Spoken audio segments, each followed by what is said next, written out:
¿Qué tal? ¿Cómo le va? Buenas tardes. Voy a estar en un minuto nada más con Gustavo Ontiveros. Él es antropólogo, docente eh, y pertenece a una comunidad y colabora con otras comunidades, ¿no es cierto? Este, Él viene aquí a contarnos sobre la denuncia al Estado provincial por la autorización de nuevos permisos de cateo, exploración y explotación a la minera Loma Blanca en territorios ancestrales. Siguen las denuncias contra el Estado provincial por irregularidades que se van cometiendo y donde impacta en la vida de las comunidades. En un minuto voy a estar con él. Pero antes que nada quería compartir con ustedes algunas ideas respecto de la importancia del presupuesto. El principio de la transparencia presupuestaria responde a la creciente necesidad social de conocer el destino de los fondos públicos. Aquí hay un grupo de señores que son los diputados elegidos por usted, que llegan a la Cámara y se confunden creyendo que la delegación del poder soberano es hacer lo que se les da la gana, hacer lo que quieren. La gente en este caso quiere saber, porque naturalmente está sufriendo una presión dramática como consecuencia del ajuste, ¿qué está pasando con el tema del presupuesto? ¿En qué se va a gastar su plata? ¿De qué manera lo van a hacer? ¿Con qué criterio? ¿Se da cuenta? La llegada del presupuesto a la legislatura es una puesta en escena, ¿sí? ¿Y por qué digo es una puesta en escena? Porque el hecho está consumado. Es decir, aquí no hay espacio para la discusión, para el debate, para el intercambio de ideas. De modo que se va a votar un presupuesto que la gente no va a tener ni idea de qué se trata. Y la sociedad necesita entender, insisto, qué se hace con el dinero que administran las autoridades estatales. El presupuesto, para que usted me entienda, es un instrumento de consistencia política en el marco de un sistema, que es la democracia en sí, de carácter representativo. De modo que es al pueblo a quien corresponde, por medio de sus representantes, autorizar al Poder Ejecutivo a realizar los gastos públicos. Pero esto, lamentablemente, no es así. El presupuesto llega a libro cerrado, se aprueba tipo express y se acabó la historia. De modo que esto me parece a mí que es lo que hay que modificar. Y la política no lo entiende por aquello que le explicaba anteriormente, que llegan a la Cámara y se creen dueños de todo. En realidad vienen o llegan a administrar los bienes de la gente y a representar los intereses de la sociedad.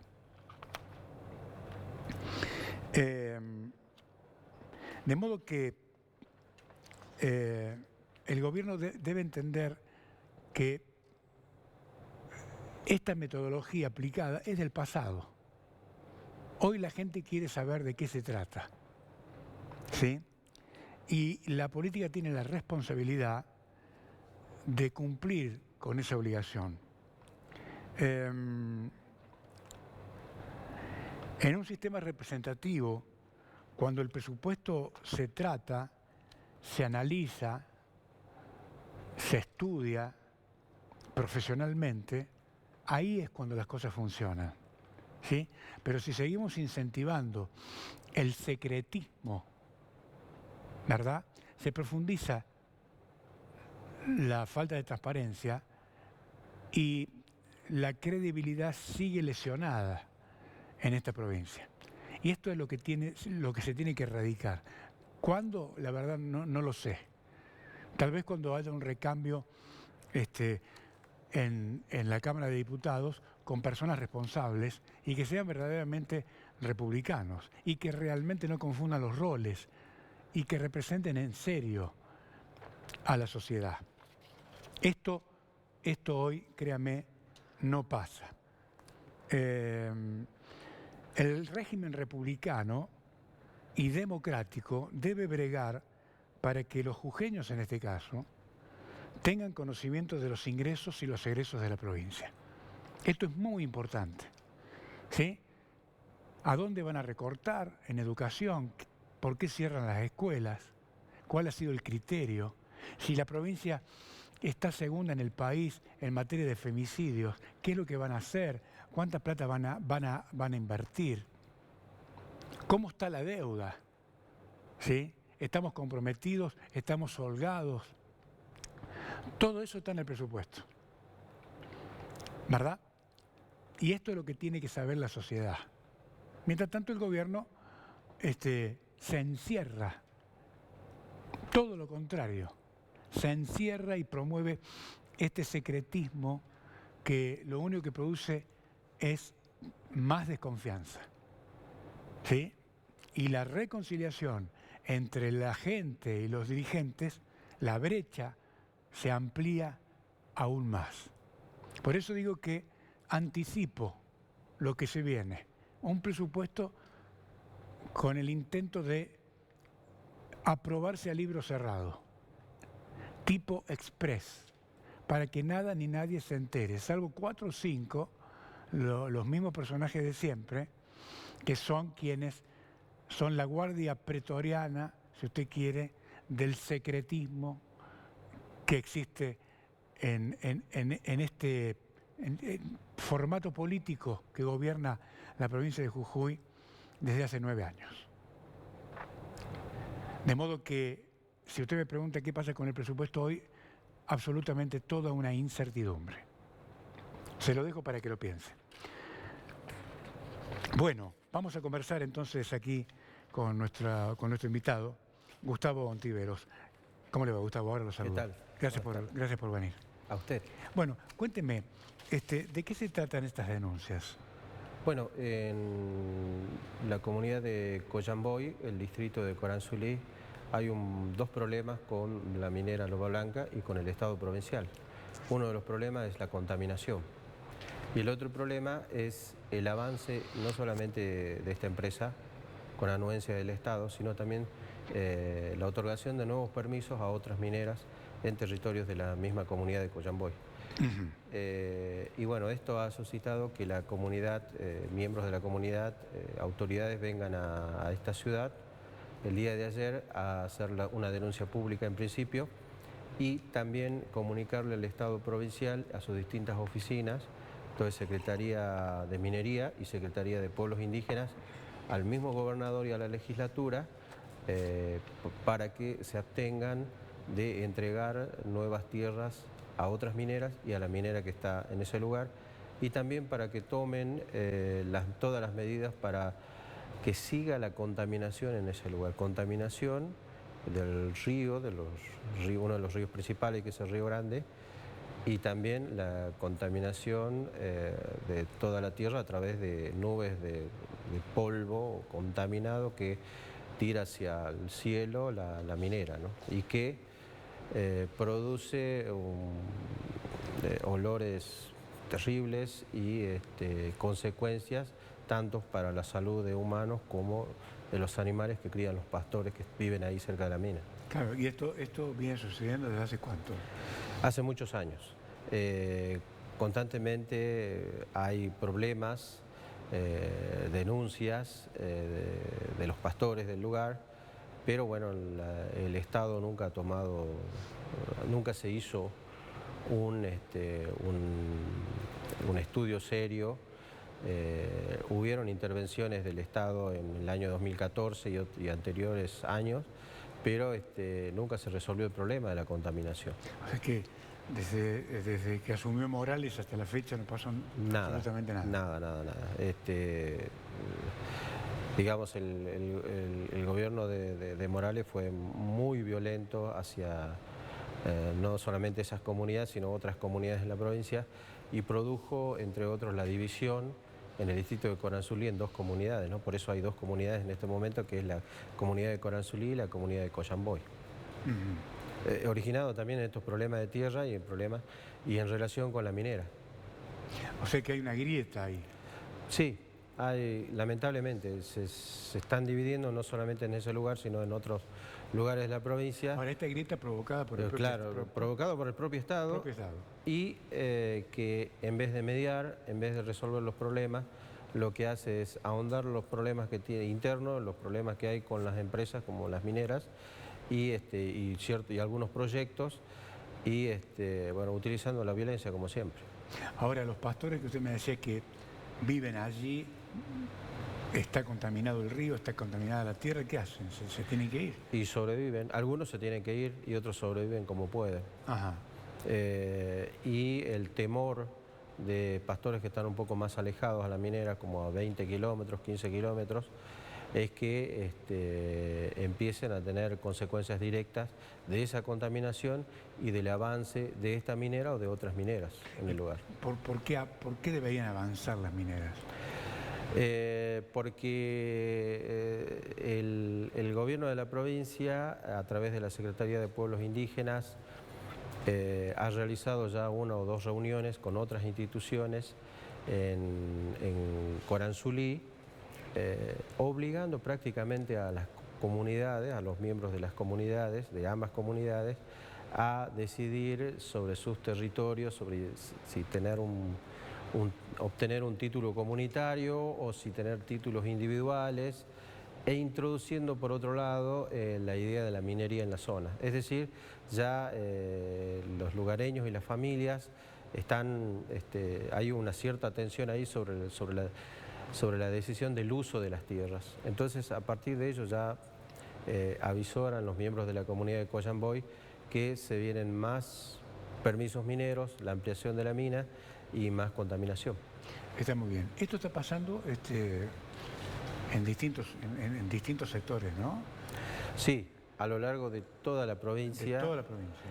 En distintas comunidades. Ya vimos usted. ¿Es como un plan sistemático del gobierno? ¿Cómo lo ven ustedes? Sí, es un plan que, fíjese, está siendo llevado a cabo por la misma Secretaría de Pueblos Indígenas. Una secretaría que debería defender los derechos de las comunidades o, en su caso, hacer cumplir la ley, la Constitución Nacional. Perdóneme, esta secretaría depende del Estado provincial. Depende del Estado provincial.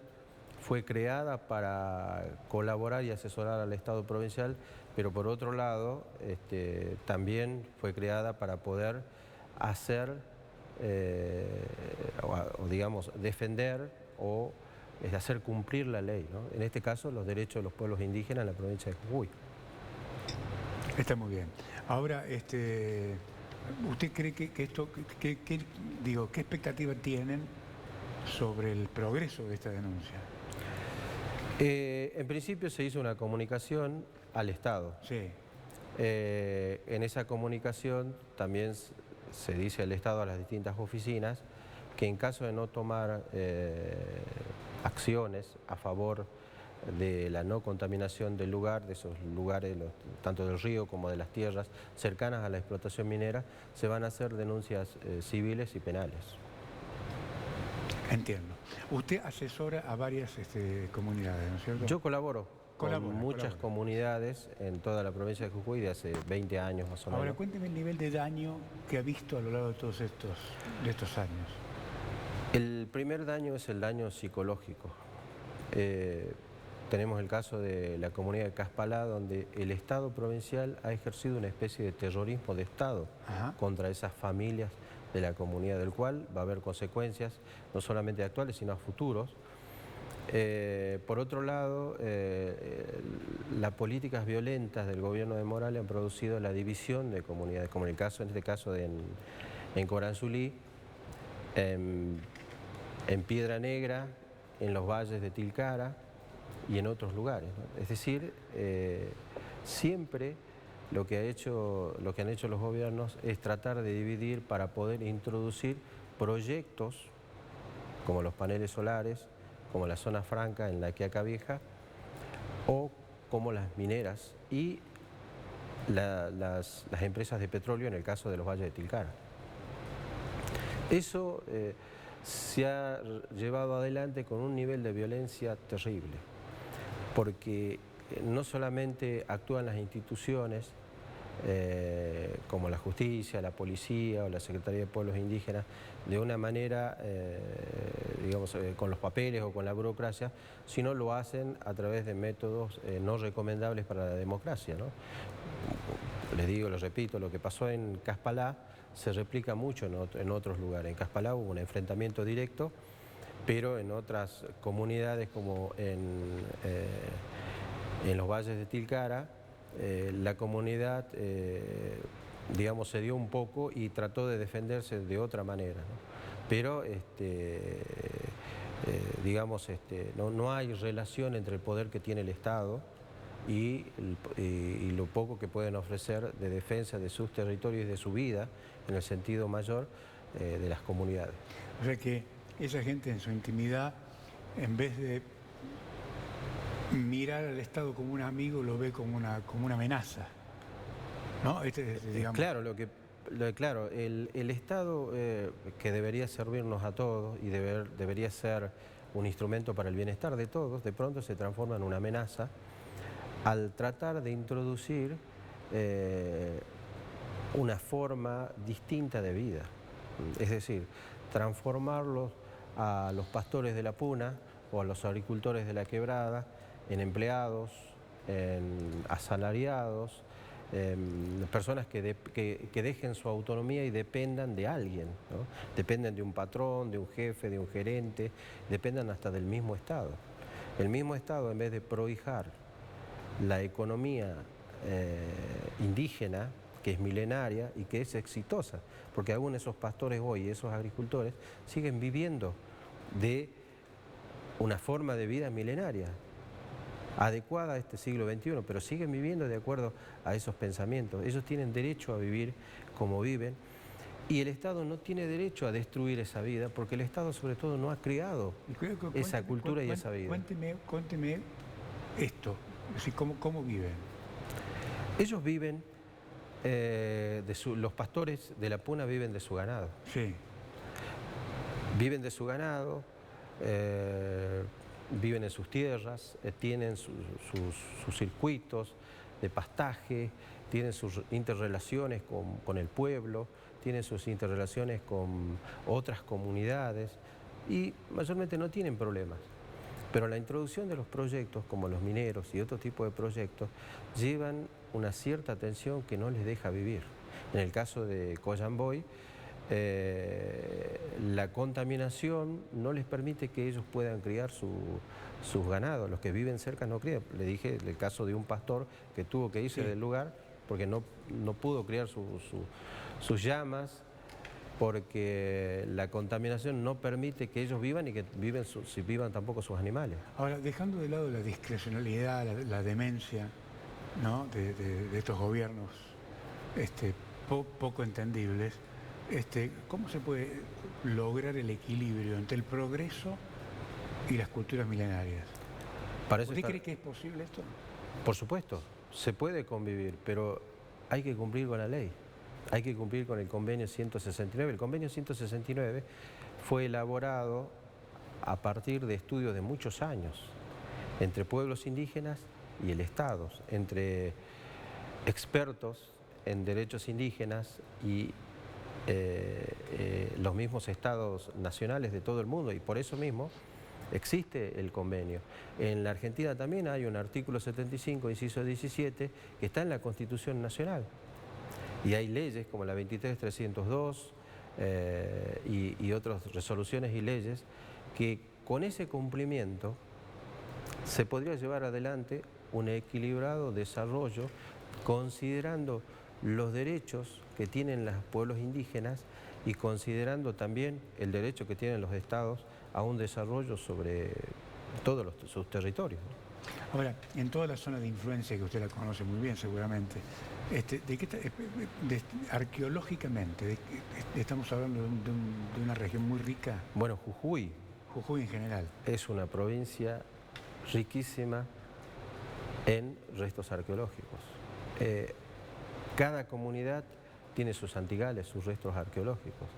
La ocupación antigua es milenaria.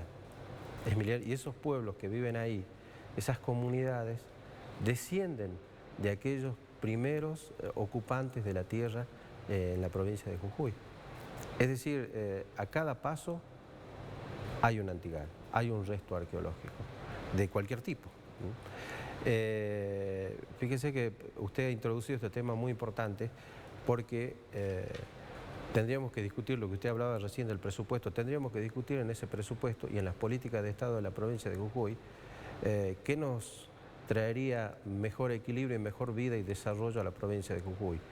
La explotación minera o la vida cultural que tienen las comunidades, ¿no? Por ejemplo, el turismo, por ejemplo, la protección y la preservación de esos antigales, porque es un patrimonio riquísimo el que tiene Jujuy, histórico y prehispánico, es riquísimo. Entonces, ese podría ser una parte del desarrollo en la provincia de Jujuy, pero no ha sido tenido en cuenta, no se tiene en cuenta. Lo último que se hizo y que está fracasando es la declaración de Patrimonio de la Humanidad Quebrada de Humahuaca, que dicho sea de paso, ya directamente el Estado ni habla de esto. ¿Por qué está fracasando? Está fracasando porque una declaración como esa se hizo para preservar y conservar la vida y la naturaleza en la Quebrada de Humahuaca, y está pasando todo lo contrario. Está siendo más bien un negocio en donde se está destruyendo el paisaje, en donde se está destruyendo a las mismas comunidades que son parte del paisaje cultural de la Quebrada de Humahuaca, por lo cual fue declarada Patrimonio Mundial, y sobre todo se está destruyendo el paisaje natural con mineras, porque hay mineras en la Quebrada de Humahuaca, en Volcán nomás hay 2 mineras a un lado y a otro, que destruyen todo lo que es el patrimonio natural. Y están produciendo, y se han producido hace muchos años, disputas internas con empresas, con colonos, con el mismo Estado, entre las comunidades. Un desastre. Un desastre las políticas del Estado jujeño, no solamente hacia la vida social y cultural de los pueblos indígenas, sino también hacia toda la sociedad, ¿no? Porque estos conflictos no solamente perjudican a las comunidades, sino a toda la sociedad, y hasta los mismos empresarios, los que tienen proyectos, sueños, los emprendedores, y esto no es un desequilibrio total lo que se produce en la Quebrada de Humahuaca con todo lo que... eso agregado el tren solar, ¿no? Que trajo despojo... Tren eléctrico. Eléctrico, perdón. Claro. Claro. Uno se queda con esa idea, ¿no? Mentirosa, del tren, que es un tren eléctrico que trajo tanto sufrimiento a los que vivían en la zona, ahí en las estaciones, ¿no? Como la de Tilcara. Ahora, ¿cómo está el ánimo de las comunidades con la política? Le pregunto. Bueno, después de la reforma y de haber luchado tanto, todas las comunidades se opusieron a la reforma, porque la reforma no contempla los derechos de los pueblos indígenas, y la reforma fue algo impuesto, que les cayó mal a toda la población, y en el caso de los pueblos indígenas. Hay un gran rechazo hacia la política, hacia los políticos, no la política, sino hacia los políticos de la provincia de Jujuy, hacia todos, ¿no? Hacia todos, no solamente por la reforma, sino también por la introducción del RIGI, en donde nuestros representantes de las legislaturas aprobaron a libro cerrado, sin discutir absolutamente nada, y que esa incorporación perjudica enormemente los derechos de las comunidades indígenas en sus territorios. Bueno, no es mejor el ánimo hacia los políticos y hacia los partidos en la provincia de Jujuy. Bueno, La verdad complicado el tema, ¿no es cierto? Es decir, no hay forma de mediar, por lo que veo, por lo que veo. Ni el gobierno tiene ningún exponente capaz de poder hacerlo. No solamente el gobierno. Porque también está en duda la cuestión del poder. La interna del gobierno no está resuelta. Es decir, Morales sigue incidiendo en las decisiones que toma el actual gobernador.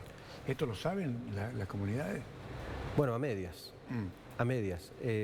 Pero otro párrafo merece la justicia jujeña, en donde últimamente todos los fallos de los supremos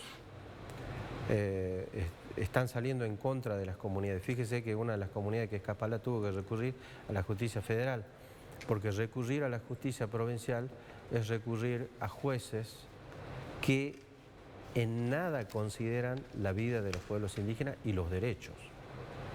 ¿Sí? O sea, son fallos discriminatorios, arbitrarios y sobre todo racistas. ¿Sí? Porque los últimos fallos que están saliendo de los supremos están siempre en contra de las comunidades, no considerando los derechos de los pueblos indígenas. Está muy bien. Bueno, Gustavo, gracias por venir. Gracias a usted. Ha sido muy amable. Bien. Gracias. Nos reencontramos mañana. Chao.